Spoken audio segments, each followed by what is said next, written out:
Hi, we are Talia Benheim and Soren Kernan, and we are juniors at Wellesley College. We're presenting for the Mid-America Undergraduate Psychology Research Conference, and our project looked at the effects of a brief mindfulness induction on false memory susceptibility.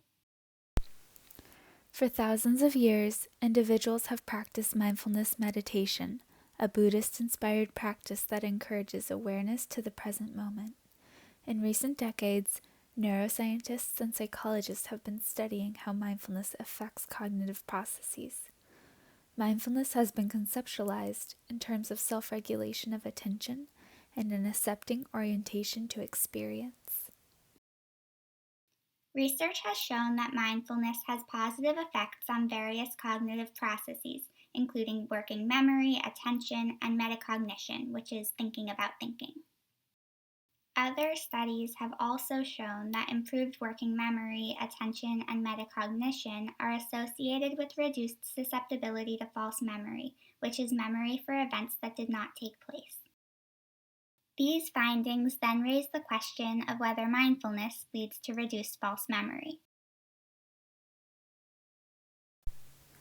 Past research has shown that a brief mindfulness induction after encoding does indeed reduce susceptibility to false memories. However, manipulations may have introduced confounds. For example, one study used math problems as a control task. Extraneous variables such as rehearsal time, working memory, stress, and mood may have affected false memory susceptibility. So, the mindfulness group may have shown reduced false memory when it wasn't due to mindfulness. Which brings us to the question of this study. Will mindfulness reduce false memory using different mindfulness and control tasks? First, let's do a quick memory test. In a moment, you'll be presented with a list of words one at a time. Please pay attention to them.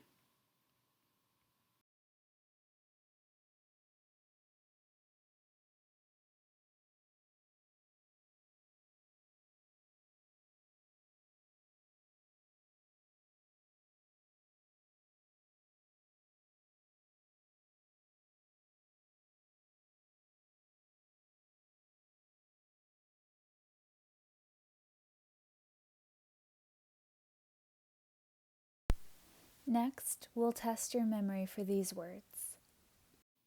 Did you see New York? Most participants remember seeing the words New York because it was presented in the list. Did you see the word banana? Most participants answer no to this question because banana was not on the list. Did you see city? It turns out that city was not in the list either. However, many people tend to remember seeing the word city after seeing a list of words that are related to the word city. We call this a critical lore. What you were just presented with is an example of the Dease-Roediger-McDermott paradigm. In this paradigm, participants are presented with a list of words that share a topic. The test phase's structure varies. Sometimes participants are shown words and asked whether they recognize them. Sometimes participants are asked to list all the words they remember, but participants often falsely recognize or recall critical lores that weren't presented in the study phase. The participants in our study were 38 undergraduates at Wellesley College who came into the lab and were presented with 8 lists of 15 semantically related words, like the list that you were just shown. Then subjects were randomly assigned to either receive a mindfulness induction or undergo a control induction, and they were then given a recognition test where they reported whether they had previously seen certain words, some of which they had seen before and others which they had not seen before, including critical lores. And finally, they completed a self-report manipulation check so that we could see whether our mindfulness and control manipulations were successful. In both the mindfulness and control conditions, participants viewed images on a computer monitor. We used 20 abstract images from Creative Commons, some examples shown here, that were presented one at a time. In the mindfulness condition, participants were guided through a mindfulness induction. In the control condition, participants verbally responded to simple yes or no questions like, is the image lively or is the image dark? After the test phase, we asked participants to rate how much they agreed with a number of statements in order to assess how mindful they were during the study. The items on this questionnaire were adopted from previously validated state mindfulness questionnaires, and this slide includes some examples. Our mindfulness and control manipulations appeared to be successful. On this graph, the y-axis shows the standardized scores on the state mindfulness questionnaire, and the bars represent 95% confidence intervals.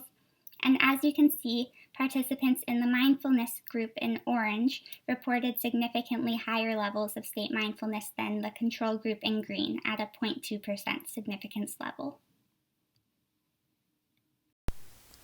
Then we looked at participants' true recognition, which is how often participants said yes to words they had seen before, minus how often they said yes to words they had not seen before.